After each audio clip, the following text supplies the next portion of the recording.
Coming up on Chapman News, California on fire as seen from space. We'll have the very latest.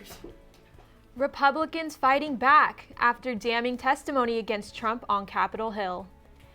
It's not Halloween yet, but Chapman News is getting a head start. From pumpkin patches to scary houses, all that and more on this week's edition of Chapman News. From Dodge College of Film and Media Arts, this is Chapman News. Good afternoon, I'm Tiffany Yang. And I'm Carissa Davis. We begin today with the latest on the fires sweeping across California. You're looking at the biggest fire currently burning in the state, the Kincaid Fire. This satellite footage shows thousands of acres of Sonoma County in flames. We have Jules Rector in our Weather Center with the latest. Jules? We have breaking news. As you can see behind me, there are currently 9 active fires burning in California this morning. Gavin Newsom issued a state of emergency in Los Angeles and Riverside counties due to the tick fire. The fire, which spread last night, is only at 5% containment and has consumed 4,300 acres. The fire ignited yesterday afternoon. 40,000 people have been evacuated and 10,000 homes are currently threatened. The 14 freeway is closed from Golden Valley Road North to Escondido Canyon Road. Going a bit more north, the Kincaid Fire is currently sweeping across Sonoma County. High winds drove the fire, which burned the length of a football field every 3 seconds. 50,000 people were forced to evacuate and about 22,000 acres have burned so far. It is also only at 5% containment. More than 25 million people in Northern California and parts of Southern California are on a red flag warning issued by CAL FIRE until later today. Strong winds are forecast to die down later this afternoon, but it is possible they could pick back up on Sunday. Back to Tiffany. Thanks, Jules. Even after harsh criticism, PG&E has turned off power yet again to about 180,000 customers in Northern California. This week's planned power outages are affecting more than 17 counties and could last up to 2 days. PG&E warns that outages may continue for another decade until the utility finds a way to prevent its equipment from starting fires. SoCal Edison is also shutting off power to thousands of customers. So Jules, these power shutoffs are happening because of high winds and high temperatures. What conditions are we seeing here in Orange? Well, the National Weather Service has issued for inland Orange County on both a high heat and wind advisory until 2 p.m. today. And you may have noticed the wind picking up around campus. These winds may reach up to 50 miles per hour. The heat advisory is in full effect until 5 p.m. tonight. We can expect temperatures to rise up to 95 or even 100 degrees. So make sure to stay hydrated and stay out of the sun. Elijah Cummings was honored this morning in his hometown of Baltimore. The late congressman was one of the president's strongest critics, active in the impeachment inquiry.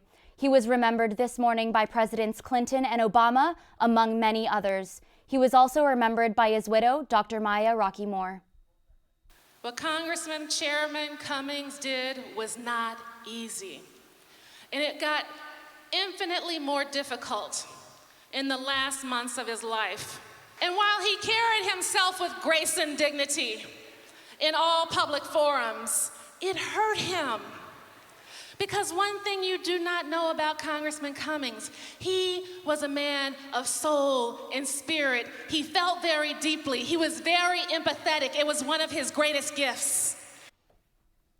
And there's news on the impeachment inquiry. After the toughest testimony yet about the president's involvement, Trump is urging Republicans to come to his defense. We have Samantha Thomas with our political report. After a rough week for the president, Republicans are on the offense. Yesterday, South Carolina Senator Lindsey Graham introduced the Graham-McConnell resolution, co-sponsored by Senate Majority Leader Mitch McConnell. The resolution calls on the House to take a vote before further hearings, demands that Congress provide the president due process of the law, and asks that Republicans be granted full access to the proceedings. On Wednesday, a group of Republicans showed support for the president by storming into a private deposition. The conservatives were protesting the closed-door policies surrounding the testimonies. By golly, if they're going to do it in public.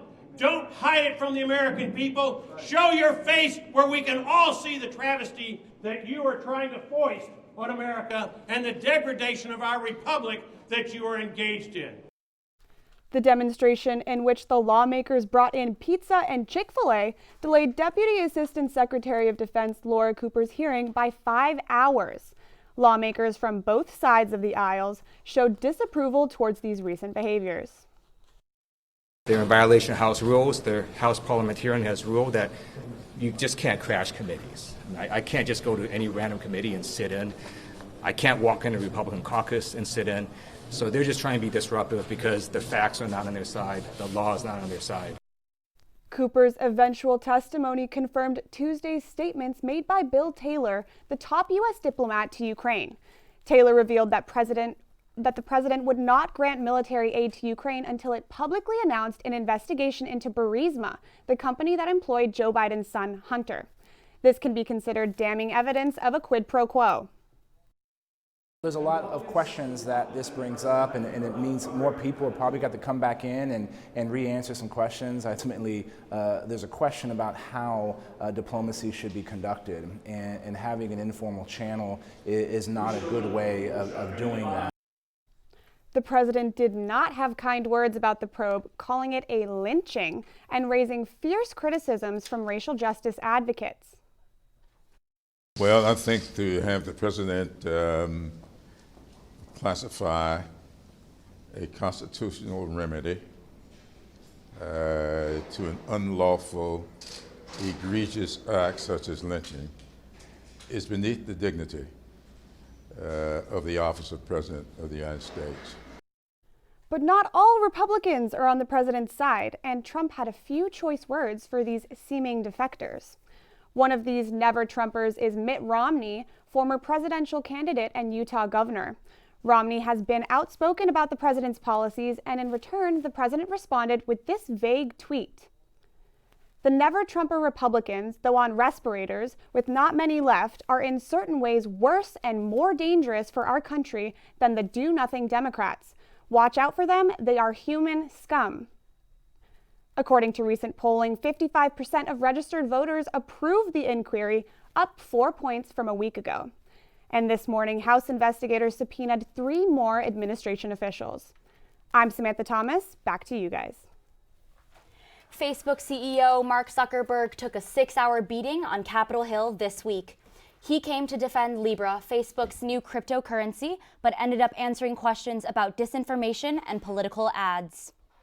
So you won't take down lies, or you will take down lies? I think it's just a pretty simple yes or no. Congresswoman, I'm not talking about spin. I'm talking about actual yes, in most cases, in a democracy, okay. I believe that people should be able to see for themselves what politicians that they may or may not vote for are saying. Won't take judge them their down. character for themselves. So you won't take. You may flag that it's wrong, but you won't take it down. Lawmakers repeated. Zuckerberg is facing harsh criticism as states continue their investigation into whether Facebook broke anti-competition laws. Google is making history this week with one of the biggest breakthroughs in computer science, reaching quantum supremacy over the world's supercomputers. Researchers announced the quantum computer completed a complex equation in 200 seconds. Normally, this problem would take regular computers 10,000 years to reach a solution. Both the U.S. and China are now investigating hundreds of millions of dollars to build their own quantum labs. New developments on the shocking discovery of the 39 bodies found in a semi-truck container in the UK. British police now believe all of the victims were Chinese nationals and that the semi-truck in which they were found arrived Saturday from Bulgaria. Maurice Robinson, a 25-year-old Northern Irish driver, was arrested this Wednesday on suspicion of the murders. The cause of death for the 8 women and 31 men has yet to be determined, but Chinese officials are en route to conduct their own investigation.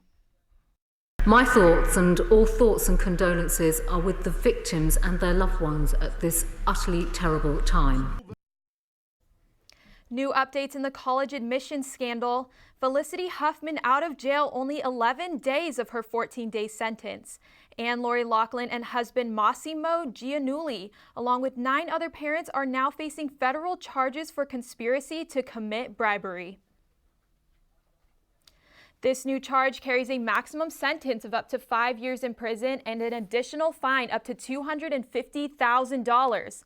As potential sentences increase, the new indictment is likely an attempt to inspire more guilty pleas and cooperation from those charged.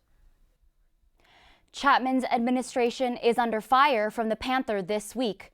The university student-run newspaper was given false information when trying to gain access to the Argyros 20th anniversary event, which featured former President George W. Bush. The university told the Panther they had to follow 3 rules: no audio, no photography, and any article written must be approved by the Bush administration. Freddie Ford, Bush's chief of staff, said, "It was an off-the-record event, but we did not request to see any article before publication. That is not something we've done or would ever do. We don't play games." University President Daniele Strupa has since issued an apology for not following the free speech values that the university holds. It's not Halloween yet, but Orange residents are already celebrating. And it's supposed to be fall, so what's the story with those hot temps in the 90s? I'll have your weekly forecast after the break. Stay tuned.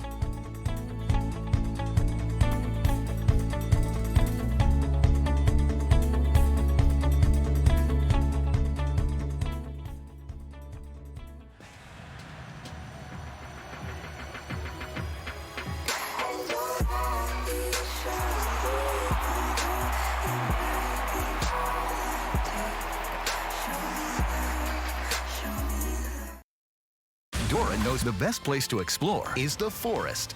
She knows this monkey? Of course, she knows this monkey. Experience nature, connect with family, Nosy guys. and find your own adventure.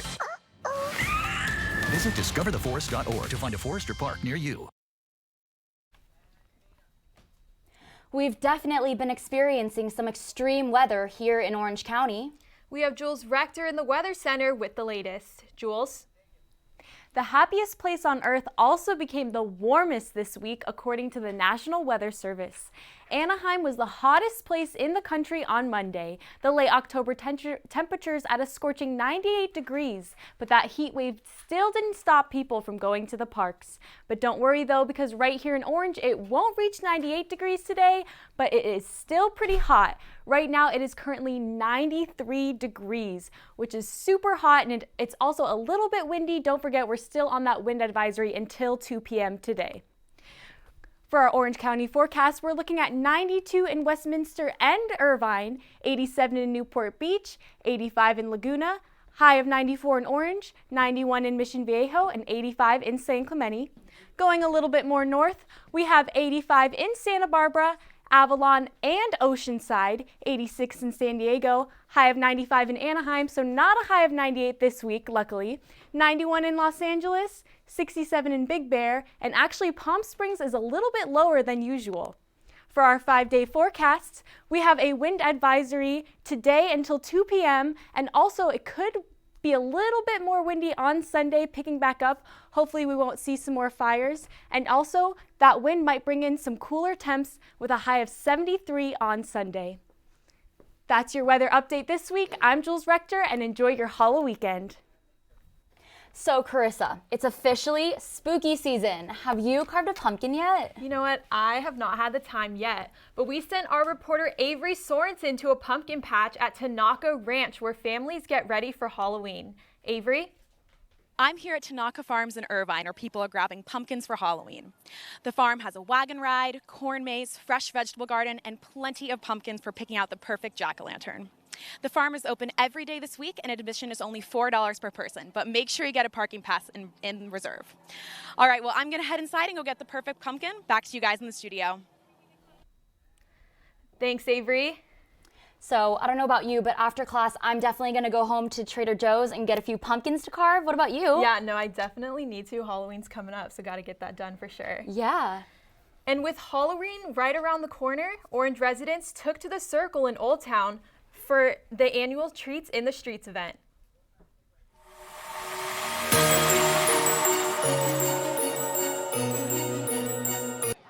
Boo!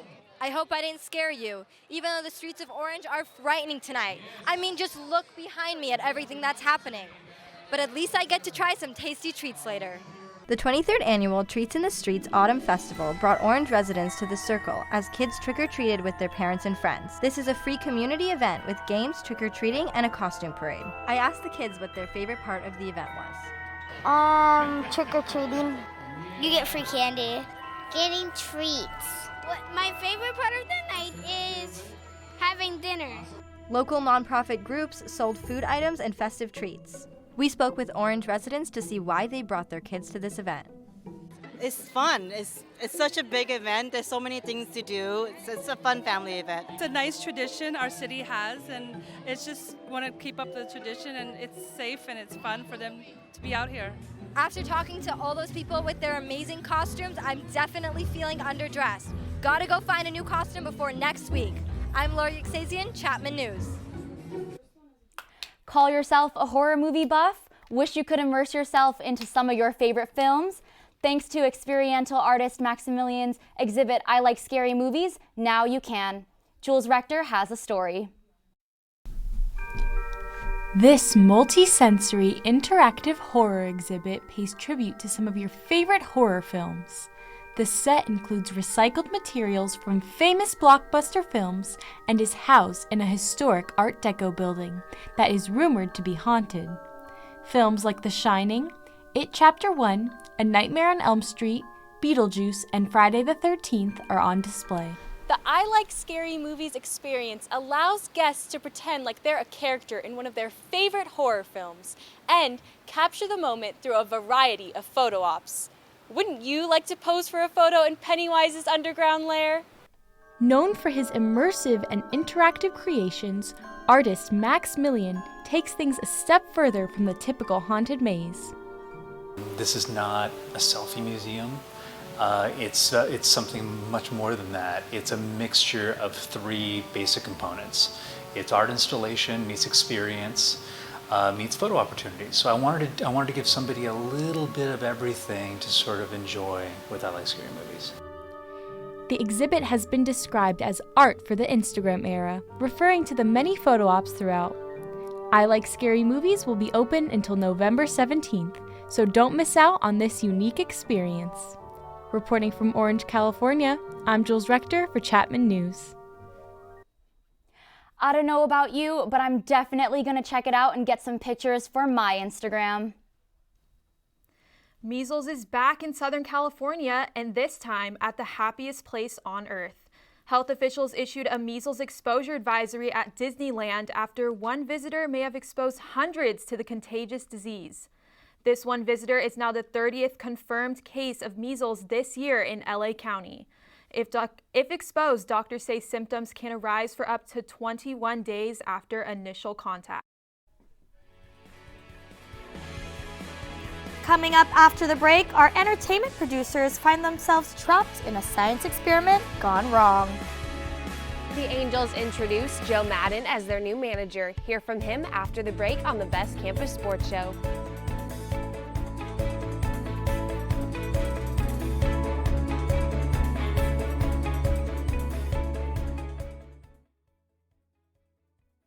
I adopted Bento in 2010 from a shelter. As it turns out, we have very similar personalities. And this cat makes me make art because he's always motivating me to take pictures of him, to draw pictures of him.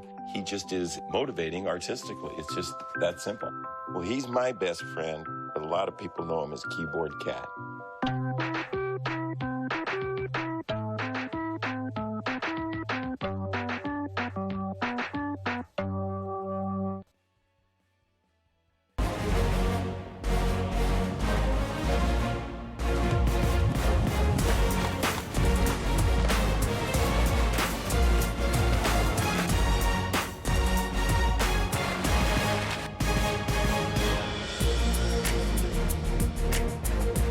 Hello everyone, I'm Chloe DeVries and welcome to the Best Campus Sports Show.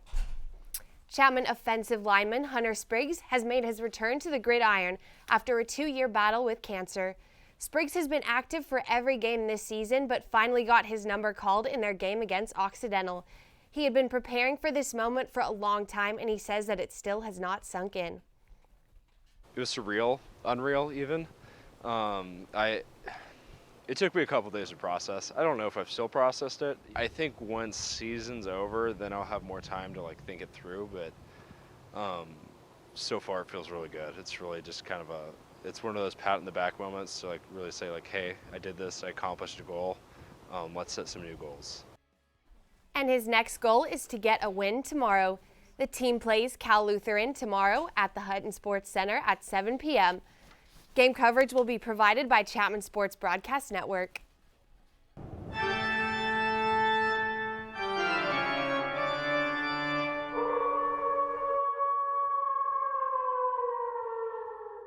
Anna Montemore has been a goal-scoring machine lately. We're going to see how accurate her kicking is, trying to hit these pumpkins right here on this special Halloween edition of Athlete of the Week.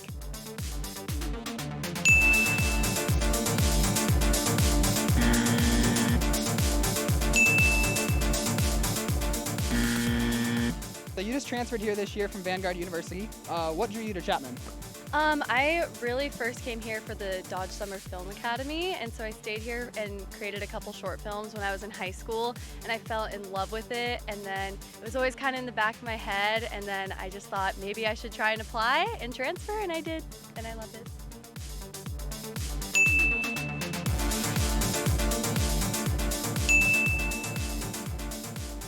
If you could dress up as any athlete for Halloween, who would you dress up as? Alex Morgan, because she's amazing on the women's national team, number 13, love her.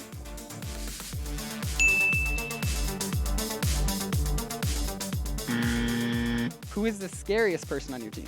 The scariest, Emmy Farber. She's terrifying.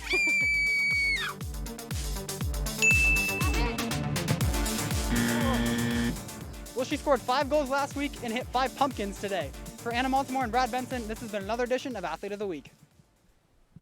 The Angels just introduced Joe Madden as their new manager. Madden has been coaching in the league for 25 years, and long before analytics became such an important part of the game.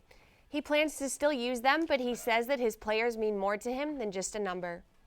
And I know one thing when I talk to my guys, they do not want to be viewed as a number, and I don't blame you. Ask any one of these guys that have played in the past how you would feel under that set of circumstances where you're only viewed as a mathematical equation. You would not like that. Still do not have a pitching and bench coach, but they are interviewing candidates later today.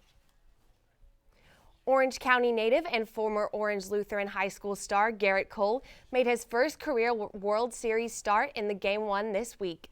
The former Lancer had his first loss of the postseason after giving up 8 hits and 5 runs in 7 innings. The Astros are currently down 2-0 in the series, and Game 3 is tonight at 5 p.m. on Fox.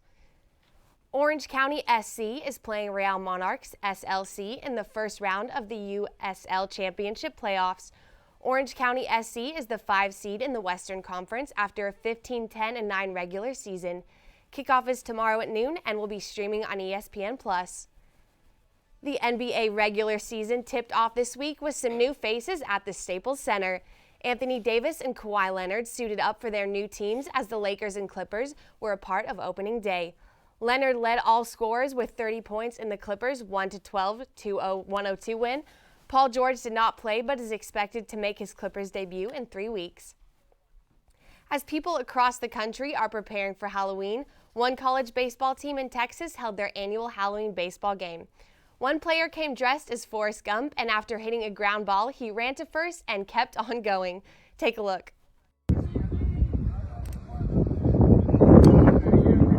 Here goes Forrest.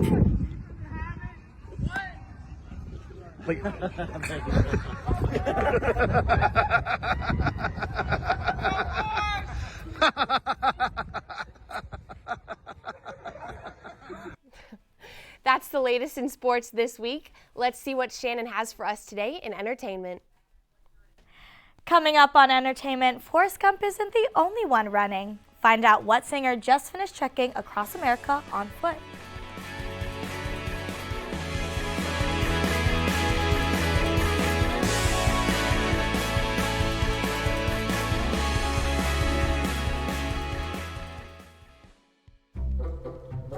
They call me Maxie, but I prefer tripod.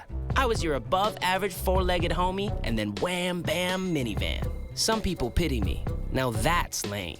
I still run, fetch, and swim. And the ladies love me. I'm the ultimate wingman. Just don't ask me to high five.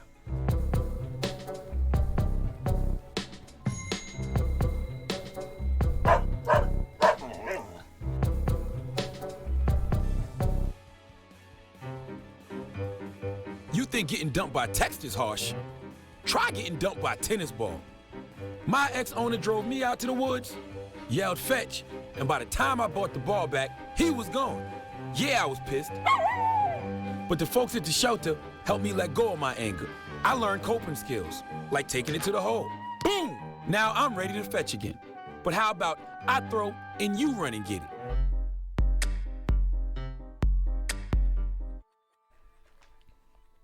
Hello everyone, I'm Shannon Dominxo here with the latest in entertainment, starting off with a Disney alum. Selena Gomez is back with not one, but 2 new singles within 24 hours.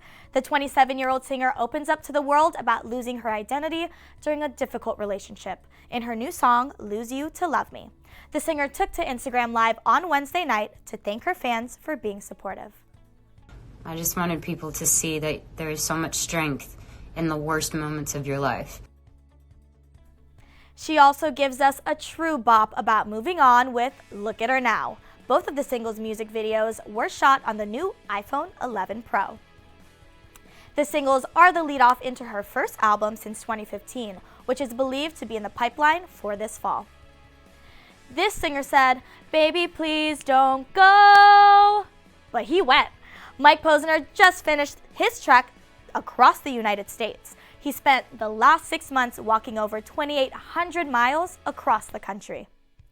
The Cooler Than Me singer did it simply because it had always been a goal of his and he wanted to inspire others. Despite getting bit by a rattlesnake along the way, Posner completed his journey last Friday in Venice Beach, where he celebrated by jumping into the Pacific Ocean and getting a massage. And if you've seen The Parent Trap, this is some real deja vu, because 68-year-old Dennis Quaid proposed to his 26-year-old fiancée, Laura Savoy. Quaid's former co-star, Elaine Hendricks, who played his 26-year-old love interest in the 1998 film, tweeted the newly engaged couple saying, "Watch out for those twins." And if that isn't funny enough, the actor does have twins in real life who are 11, the same age as Annie and Hallie in the movie. Is this a coincidence, yes or no? Either way, it's no joke, and neither is the Joker. Joaquin Phoenix's Joker has just become the highest-grossing R-rated movie of all time. Warner Brothers spent $62.5 million, what they claim is a conservative budget, and their reward, a film that has brought them over $785 million in box office receipts. Analysts predict that these numbers will only continue to rise through Halloween. Fans of Star Wars are putting on a happy face because the final trailer of the Skywalker saga is here, along with its pre-sale tickets, which have already sold the most in Star Wars movie history. Star Wars Rise of Skywalker will be the longest film in the series at 155 minutes. Taking one last look, sir, at my friends. Fans are emotional, but excited to see the return of the late Carrie Fisher on screen one last time as Princess Leia. May the Force be with you when the film premieres on December 20th. Rapper Cardi B takes her career from the Billboard charts to the movie screens after joining the cast of Fast and Furious 9. Day 86 here on the set of Fast 9. I'm tired, but I can't wait. I'm gonna take a nappy nap. The film is expected to premiere in May 2020, and this will be her second Hollywood debut after the movie Hustlers a few months ago. Anyone else wants to take a nappy nap after midterms week? Some are realizing that the truth hurts after breakout artist Lizzo files a lawsuit against 2 men trying to receive credit for her song. The singer says British singer Mia Lioness does deserve the credit since she tweeted the famous lyric about taking a DNA test back in 2017. The tweet became a viral meme and inspired Lizzo's longest-running #1 single on the Billboard Hot 100. Lizzo announced that she's now sharing her success with Lioness. Truth Hurts still ranks at number 1, but just in last night, Lizzo dropped a remix of her song Good as Hell featuring Ariana Grande. Dr. Phil really did not get his PhD in pulp culture, did he? I've been seeing some words in my comments that I need to ask you all about, like Visco Girl, Skis Skis Skis. I have no idea what the hell that is. And oop. Dr. Phil, if you're watching this, you need to take a Vine 101 class ASAP. Well, that's the latest in entertainment. Tiffany, Carissa, are you guys doing anything for Halloween weekend? What are your plans? I don't know about you, Carissa, but I have my dog here for this year, so I'm definitely gonna take her trick-or-treating. I was thinking we kind of wanted to do matching costumes, maybe Baby Shark, Mama Shark? Yeah, that'd be so cute. Yeah. Like, maybe I'll have to join you guys, because definitely no scary houses for me, but that is okay because we sent our brave entertainment producers Brandon and Gianna out to get their spook on at a local Orange County haunted house. Let's see if they made it out alive.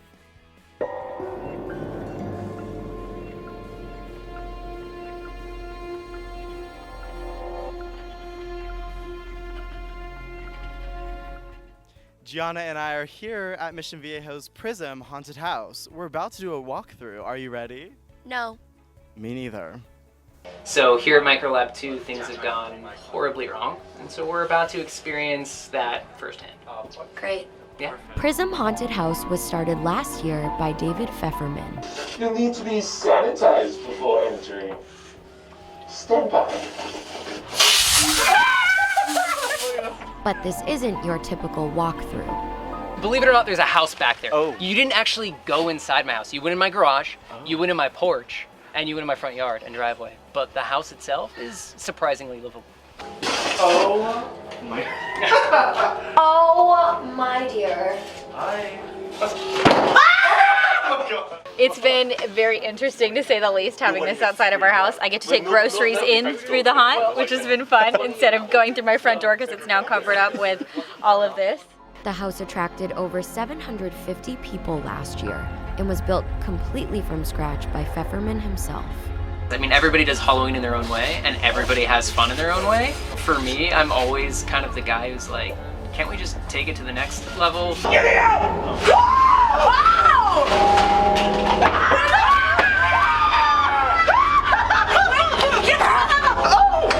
No, absolutely not.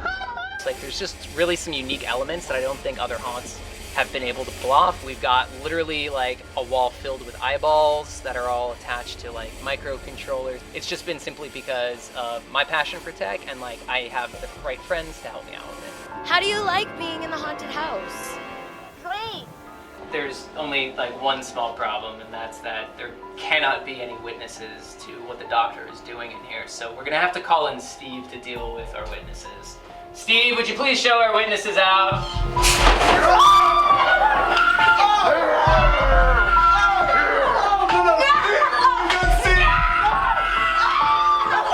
You know, it's the details that kind of make it, I think, a great experience. Thanks, Steve. Oh. It's been great. Oh. Not only did we survive, but we made some new friends.